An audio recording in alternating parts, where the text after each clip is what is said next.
Market లో invest చేసి మీ డబ్బులు డబుల్ చేసుకోవాలనుకుంటున్నారా? సుందరరామిరెడ్డి గారి లైవ్ సెమినార్ కి అటెండ్ అవ్వండి. నమస్తే రమ్మగారు, దసరా శుభాకాంక్షలు. నమస్తే జయ, దసరా శుభాకాంక్షలు. సో దసరా రోజున దసరా మొత్తానికి మనం రోజుకో నైవేద్యం చొప్పున చేస్తూ ఉన్నాం. ఈ రోజు ఏ నైవేద్యం రమ్మగారు? విజయదశమి నాడు అందరూ చేసుకునే చక్కెర పొంగల్ చేసుకుందాం. ఓకే.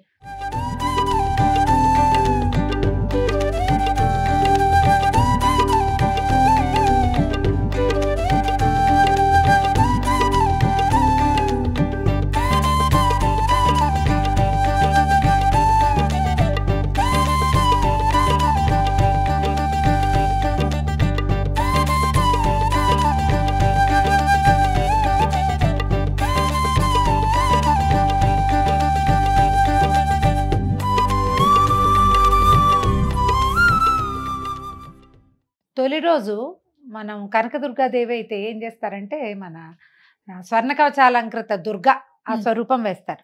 ఆ రోజు కూడా అమ్మవారికి చక్కెర పొంగల్ నివేదన పెడతారు. ఓకే. మన అవకాశాన్ని బట్టి. కానీ విజయదశమి నాడు అందరూ చక్కెర పొంగల్ చేసుకుంటారు. సింపుల్గా 1 పార్ట్ తోటే చేద్దాం. ఓ, అంటే పండుగ స్పెషల్ కాబట్టి స్పీడ్గా చేసేస్తున్నారు రమ్మగారు. అంటే అవ్వాలిగా, మనం ఎన్ని రకాల పనులు చేస్తే అవుతాయి పండక్కి. అవునండి కదా. ఒక మందపాటి గిన్నె, ఇత్తడి గిన్నె లేదా ప్రెషర్ ప్యాన్, కుక్కర్ అయినా పెట్టుకోండి. దీనికి ఏం చేయాలంటే మనం ముందుగా 1 గ్లాసు బియ్యానికి 1/2 గ్లాస్కి కొంచెం తక్కువగా పెసరపప్పు. ఈ పెసరపప్పుని కొంచెం వేయించుకోవాలి. వేగిన పెసరపప్పే చక్కెర పొంగల్లోకి బాగుంటుంది. ఈ పాత్ర కొంచెం వేడెక్కాక పెసరపప్పు వేయించేద్దాం. పుట్టిగా పొట్టి మూకుడులోనే పెసరపప్పు వేపుకోవాలి. వేగిన పప్పే రుచిగా ఉంటుంది.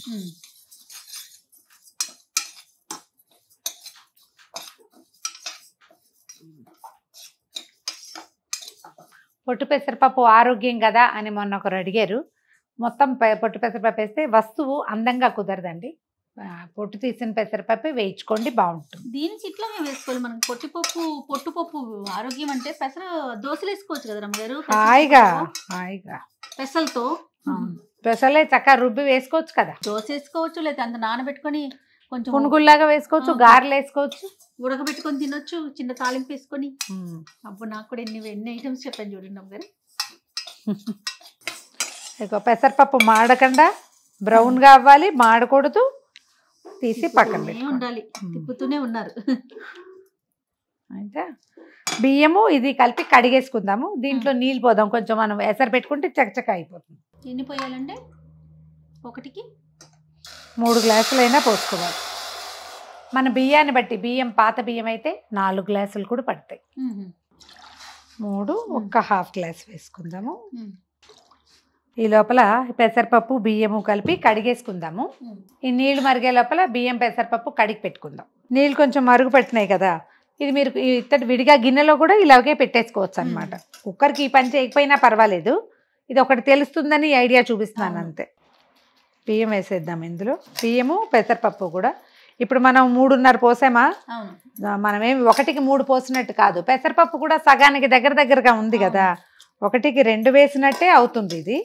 ఒక్కసారి పైకి కిందకి కదిపేసి ఇందులో ఇంకా వేసేది ఏం లేదు. జస్ట్ మనం కుక్కర్ హైలో పెట్టేసేయండి, అంటే మీడియంలో పెట్టేసేయండి. మూత పెట్టడం, వెయిట్ పెట్టి ఆన్ చేసేయడం. 3 విజిల్స్ రాగానే ఆపేసేయండి దీన్ని. ఇంతే ఇది. ఈ లోపల రెండో పని ఏం చేద్దామంటే, మనము 1 గ్లాసు బియ్యంతో చేయదలుచుకున్నాం కదా చక్కెర పొంగలి. గ్లాసుకి గ్లాసున్నర తీపి కావాలి. నర కావాలంటే ఏం చేద్దామంటే, గ్లాసుకి 1 గ్లాసు బెల్లం వేసి 1/2 గ్లాసు పంచదార వేసుకోండి. ఎక్కువ రుచిగా ఉంటుంది, బాగుంటుంది. బాగా టంగుగా అయిపోకుండా వదులుగా కూడా వస్తుంది.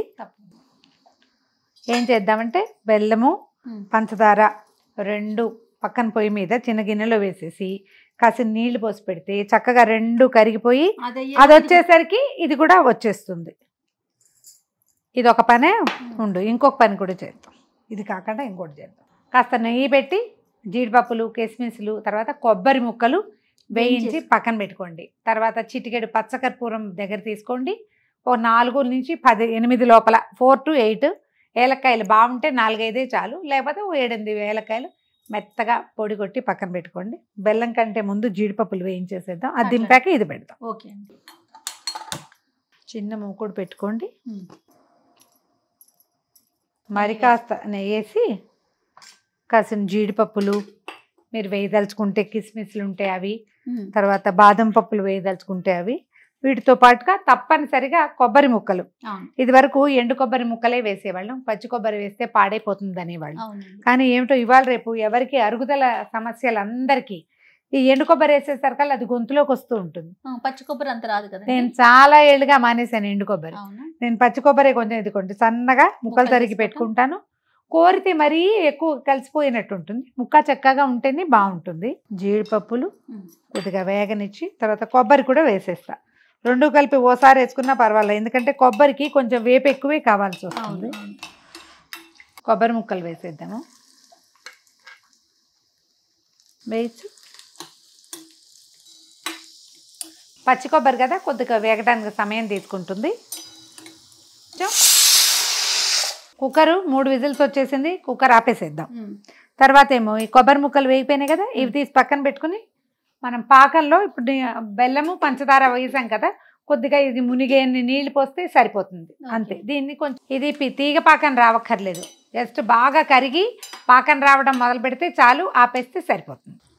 చాలు. ఈ బెల్లము పంచదార మునిగే నీళ్ళు పోస్తే చాలు, నిండుగా పైదాకా అక్కర్లేదు, కరిగితే సరిపోతుంది. ఇది కరగబెట్టుకుందాము. ఇది కరగాలి, ఇది మూత బూడి రావాలి, రెండు అయ్యాక చూద్దాం. ఇది అయ్యేలోపు అది అయిపోతుంది. అవును అంతే. పంచదార బెల్లము పాకం కరిగిపోయింది. అవునండి. కుక్కర్ ఏమో వచ్చేసింది. ఓకే, చక్కగా వచ్చింది. ఇందులో ఉన్న కిటికీ ఏంటంటే మనము ఇలా ఉడికించిన దాంట్లో బెల్లం పంచదార వేసేసామనుకో అదంతా పాకంలో మళ్ళీ ఉడకాలన్నమాట ఈ అన్నం. అలాంటప్పుడు ఏమవుతుందంటే మనం ఎంత నెయ్యి పోసినా చాలదు, చాలా నెయ్యి తీసుకుంటుంది. చక్కెర పొంగలికి నెయ్యి ఎక్కువ కావాలి.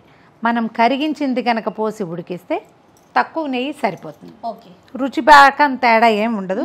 దీన్ని చిన్న స్టవ్ మీదకి మార్చుకుందాము. సన్నటి మంట మీద పాకంతో మళ్ళీ ఈ అన్నం ఇంకోసారి ఉడకాలన్నమాట. అట్లా గరిటె తీసుకొని అడుగు నుంచి కదుపు. ఒకసారి నేను పాకం వేసేసాక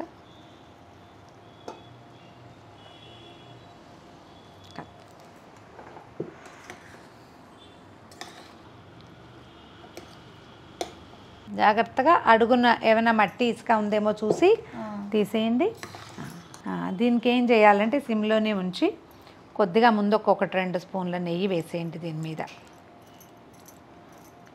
అప్పుడప్పుడు కొంచెం అడుగు నుంచి కదిపితే అడుగు అంటకుండా ఉంటుంది, నెయ్యి వల్ల అడుగు అంటకుండానే ఉంటుంది.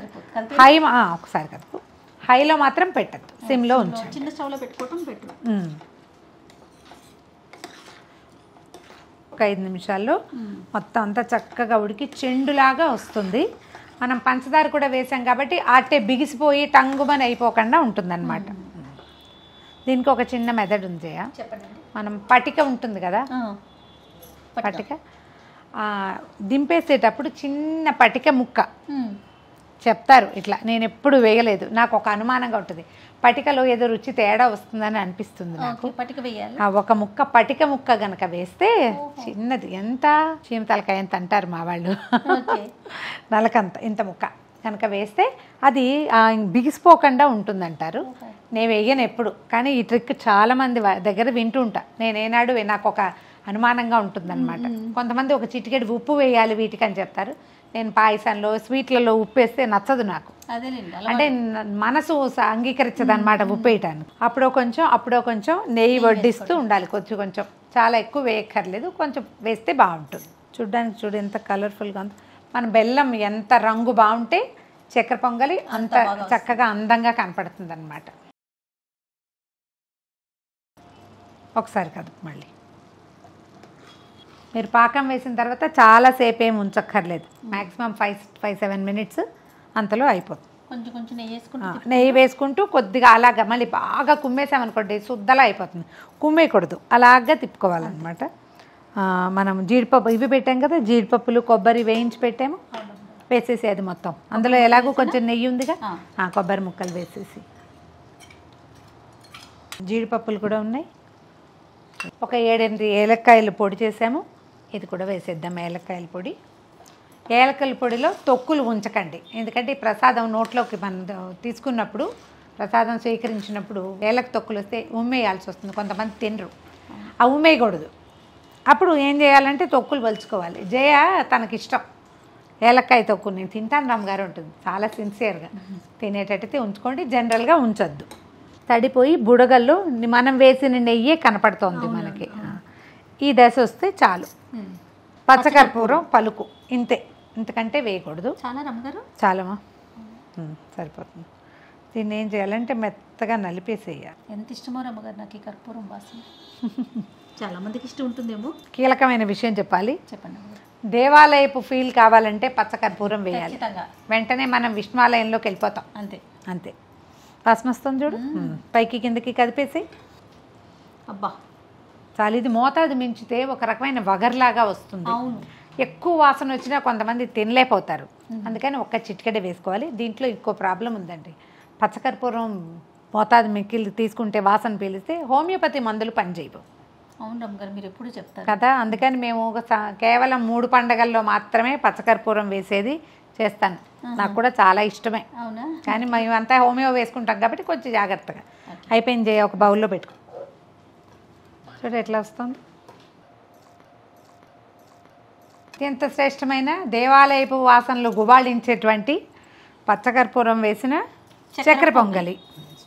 పాలు పోసుకుని చేసుకునే విధానం ఒకటి కనపడుతుందండి మన వైపు దేవాలయాల్లో, ఇదే కనిపిస్తుంది. విష్ణువాలయాల్లో హెచ్చుగా కనపడే విధానం అయితే ఇదే. ట్రై చేసి చూడండి, చక్కగా సింగిల్ పార్ట్ తోటి అయిపోతుంది. అవునండి, చాలా ఈజీగా చేసే ప్రాసెస్ కూడా చూపిస్తూ ఉన్నారు రమ్మగారు. కాబట్టి చక్కటి నైవేద్యాలు చేసుకోండి, ఈ దసరాని చక్కగా జరుపుకోండి. మరొకసారి ప్రేక్షకులందరికీ దసరా శుభాకాంక్షలు.